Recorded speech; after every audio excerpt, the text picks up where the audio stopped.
Assalamualaikum warahmatullahi wabarakatuh. Perkenalkan, nama saya Izatul Dena. Saya dari kelas B KP2. Di sini saya akan menjelaskan tentang sistem saraf pada bagian meningitis. Yang pertama yaitu pengertian. Apa yang dimaksud dengan meningitis? Meningitis merupakan suatu penyakit yang disebabkan oleh bakteri atau virus yang menyerang pada medula spinalis. Adapun penyakit yang biasa terjadi yaitu seperti faringitis, pneumonia, dan lain-lain. Kemudian, pada penyakit meningitis terdapat 3 membran. Yang pertama yaitu membran durameter, yang kedua arachnoid, dan yang ketiga diameter. Selanjutnya yaitu penyakit meningitis biasanya melalui 4 jalur. Jalur yang pertama yaitu melalui darah, biasanya sering terjadi karena darah merupakan pusat dari yang namanya metabolisme. Kemudian yang kedua yaitu adalah lubang yang menghubungkan cairan cerebrospinal akibat adanya trauma. Dan yang ketiga yaitu adalah lubang yang menghubungkan sepanjang nervus cranialis, dan yang keempat yaitu adalah lubang pada mulut dan hidung. Selanjutnya yaitu kita akan memasuki tentang jenis-jenis dari meningitis. Adapun jenis-jenis dari meningitis yang pertama yaitu adalah meningitis virus. Nah, meningitis virus biasanya terjadi selama musim panas dan bisa hilang tanpa adanya pengobatan. Kedua, meningitis bakteri. Meningitis bakteri dapat disebabkan oleh bakteri tertentu dan bisa berujung kematian. Selanjutnya, ada meningitis jamur. Meningitis jamur terbilang meningitis yang langka karena disebabkan oleh jamur dan menyerang orang dengan kekebalan imun yang rendah. Selanjutnya ada meningitis parasit. Meningitis parasit biasanya disebabkan oleh parasit dalam tanah, tinja, dan beberapa hewan seperti siput, ikan, maupun unggas. Penyebab dari masing-masing jenis meningitis yang pertama, meningitis bakteri disebabkan oleh bakteri Neisseria meningitis dan bakteri Streptococcus pneumoniae. Yang kedua, yaitu meningitis virus atau meningitis viral disebabkan oleh enterovirus, arbovirus, dan herpes simplex virus. Yang ketiga yaitu meningitis fungal atau meningitis jamur disebabkan oleh jamur Cryptococcus dan Histoplasma. Yang keempat yaitu meningitis parasit. Meningitis parasit yang keempat yaitu meningitis parasit yang disebabkan oleh parasit Angiostrongylus contonensis. Angiostrongylus contonensis. Dan yang terakhir adalah meningitis non-infeksi meningitis. Meningitis yang tidak terjadi infeksi disebabkan oleh kanker, sistem lupus, dan juga brain surgery. Yaitu adalah infeksi. Selain infeksinya pada pneumonia, infeksi yang lainnya itu pada sinusitis, otitis media, encephalitis, dan myelitis. Selanjutnya yaitu penyebab dari abses otak. Nah, abses otak disebabkan oleh bakteri yang pertama Neisseria meningitis, yang kedua Haemophilus influenza, yang ketiga Streptococcus pneumoniae, dan yang keempat adalah Escherichia coli. Kemudian selanjutnya yaitu meningitis terjadi karena, apa yang menyebabkan meningitis itu sendiri ada 2, yaitu yang pertama itu adalah trauma, dan yang kedua itu adalah prosedur invasif.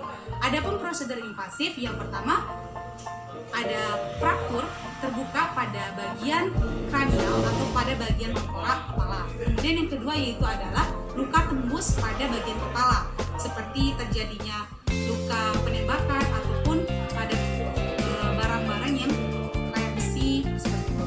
Kemudian yang ketiga yaitu fungsi lumbar, dan yang terakhir yang keempat pemasangan surt ventriculus.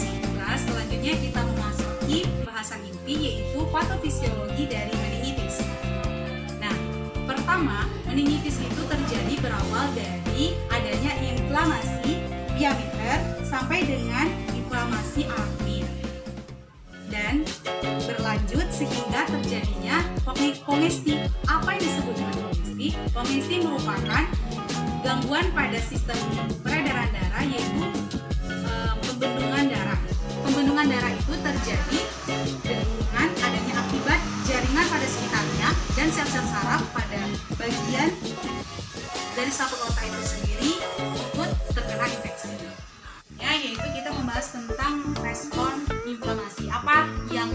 pada respon inflamasi, yaitu ya karena adanya invasi mikroorganisme pada meningitis. Invasi mikroorganisme adalah penyebaran bakteri atau organisme itu pada bagian yang terkena infeksi suatu otak. Kemudian yang selanjutnya adalah apakah reaksi tubuh yang terjadi? Nah, reaksi tubuh yang terjadi itu faktornya yaitu karena berkumpulnya sel-sel neutrofil. Nah, sel-sel neutrofil ini berkumpul pada daerah yang terjadinya inflamasi. Nah, dari berkumpulnya sel-sel neutrofil kemudian terbentuknya eksudat. Apa itu eksudat? Eksudat merupakan cairan cerebrospinal yang mengental pada ruangan subarachnoid.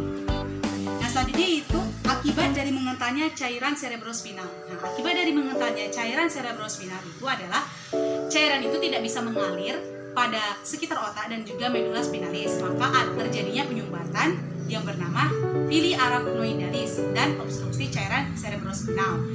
Nah, dari sini dapat menyebabkan yang namanya hidrosefalus.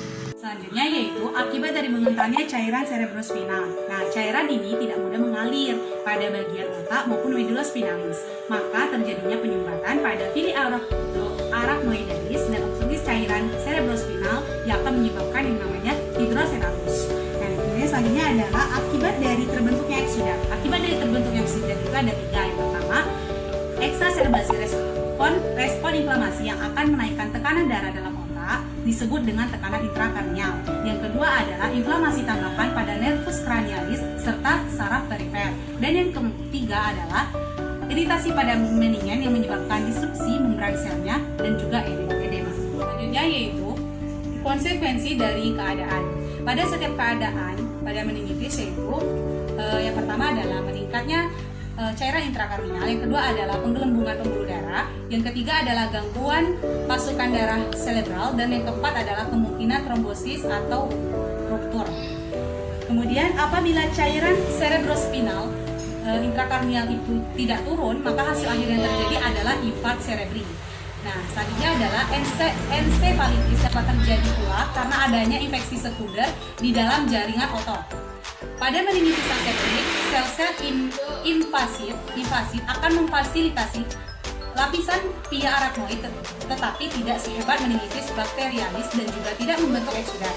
Tipe meningitis aseptik itu dapat menimbulkan ini sendiri. Selanjutnya yaitu tanda-tanda fisik pada meningitis. Yang pertama yaitu biasanya orang yang terkena penyakit meningitis itu terjadinya adanya demam, sampai ada bahkan yang menggigil, mual, muntah, serta perasaan yang gelisah dan tidak enak. Kemudian yang kedua adalah sakit kepala. Biasanya orang yang meningitis sering terjadinya sakit kepala karena memang yang diserangnya adalah bagian selaput otak yang bagiannya berada pada kepala. Kemudian yang kedua adalah ciri-ciri dari meningitis itu sendiri. Ciri-ciri dari meningitis yaitu yang pertama adalah sinus aritmia akibat iritasi pada serabut-serabut saraf dalam sistem saraf otonom. Yang kedua adalah iritabilitas akibat kenaikan intrakarnial. Iritabilitas merupakan suatu infeksi yang terjadi pada selaput otak itu sendiri. Kemudian yang ketiga adalah fotofobia. Fotofobia atau yang disebut juga dengan stupor berat atau yang biasa kita dengar yaitu koma, di mana koma ini akibatnya adalah karena terjadinya tekanan pada intrakarnial dan juga edema cerebri. Yaitu tanda-tanda iritasi pada penyakit meningitis. Yang pertama yaitu kaku pada bagian kudu itu bagian leher bagian belakang. Kemudian yang kedua yaitu tanda Brudzinski dan kering yang positif. Kemudian yang ketiga adalah refleks tendon dalam yang berlebihan. Selanjutnya yaitu kita memasuki gejala-gejala meningitis yang terjadi pada bayi. Yang pertama yaitu adalah penurunan nafsu makan, bayi tampak rewel, dan juga bayi kekurangan cairan sehingga dia sering terjadinya juga muntah-muntah.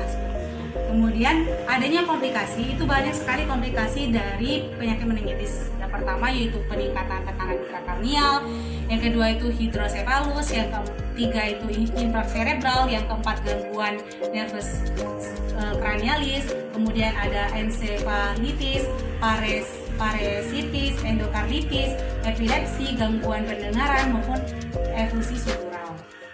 Kemudian selanjutnya yaitu adalah penanganan. Penanganan itu ada 5 penanganan. Yang pertama yaitu pemberian antibiotik 4 yang tepat. Biasanya itu diberikan durasi waktunya itu 2 minggu, diikuti dengan pemberian antibiotik per oral dari hasil kultur dan juga hasil tes sensitivitas. Kemudian yang kedua adalah pemberian digoxin untuk mengontrol yang namanya aritmia. Kemudian yang ketiga adalah pemberian monitor untuk mengurangi adanya edema cerebri. Kemudian yang keempat adalah pemberian antikonvulsan atau pemberian sedatif untuk mengurangi kegelisahan ataupun mencegah yang terjadinya kejang-kejang. Kemudian yang kelima adalah aspirin. Aspirin itu sendiri berguna untuk meredakan sakit kepala dan juga demam. Nah, selanjutnya yaitu adalah tindakan suportif. Apa saja sih tindakan suportif yang dilakukan? Yaitu ada 3. Yang pertama yaitu adalah titah baring atau memposisikan badan dengan benar. Kemudian yang kedua itu adalah peningkatan kebutuhan metabolisme. Jadi kita melakukan adanya peningkatan kebutuhan metabolisme. Kemudian yang ketiga itu adalah terapi cairan dengan memberikan cairan yang cukup agar tidak terjadinya dehidrasi. Baiklah, selanjutnya kita akan membahas tentang pathway dari meningitis. Yang pertama yaitu faktor-faktor predisposisi yang mencakup ISNA, otitis media, mastoiditis, anemia sel sabit, dan hemoglobinopatis lain, prosedur bedah saraf baru, trauma kepala, dan pengaruh imunologis. Selanjutnya yaitu invasi kuman ke jaringan cerebral via vena nasofaring posterior, telinga bagian tengah, dan saluran mastoid. Dari invasi kuman akan menyebabkan terjadinya reaksi peradangan jaringan cerebral. Reaksi peradangan jaringan cerebral akan mengakibatkan adanya gangguan metabolisme cerebral yang akan menghasilkan yang namanya eksudat meningen dan juga hipoperfusi. Selanjutnya yaitu akan mengakibatkan adanya trombus daerah korteks dan aliran darah cerebral. Selanjutnya yaitu akan terjadinya kerusakan adrenal, kolaps sirkulasi, kerusakan endotel, dan nekrosis pada pembuluh darah. Setelah itu, terjadilah yang namanya infeksi atau septikemia pada jaringan otak. Karena terjadinya infeksi, maka akan menyebabkan yang namanya iritasi meningen. Iritasi meningen akan mengakibatkan adanya perubahan fisiologis intrakarnial. Perubahan fisiologis intrakarnial itu diakibatkan oleh sakit kepala dan demam. Perubahan fisiologis intrakarnial akan menyebabkan sakit kepala dan demam. Adapun diagnosis keperawatan dari sakit kepala dan demam itu ada 2. Yang pertama, hipertemi, dan yang kedua, nyeri akut. Edema cerebral dan peningkatan TIK. Nah, yang mengakibatkan perubahan tingkat kesadaran, perubahan perilaku, disorientasi, fotofobia, dan juga peningkatan sekresi ADH. Dari perubahan yang terjadi yang diakibatkan oleh edema cerebral dan peningkatan TIK, maka terbentuklah yang namanya prosedur invasif lumbal fungsi, yang terdiri menjadi 3 diagnosa keperawatan. Yang pertama, risiko injuri, yang kedua, takut, dan yang ketiga, cemas. Selain itu, perubahan yang terjadi pada edema cerebral dan peningkatan TIK yaitu perubahan gastrointestinal, yaitu adalah perubahan pada bagian perut yang diakibatkan oleh adanya resiko defisit cairan dengan gejala mual dan muntah. Yang selanjutnya yaitu peningkatan permeabilitas darah ke otak.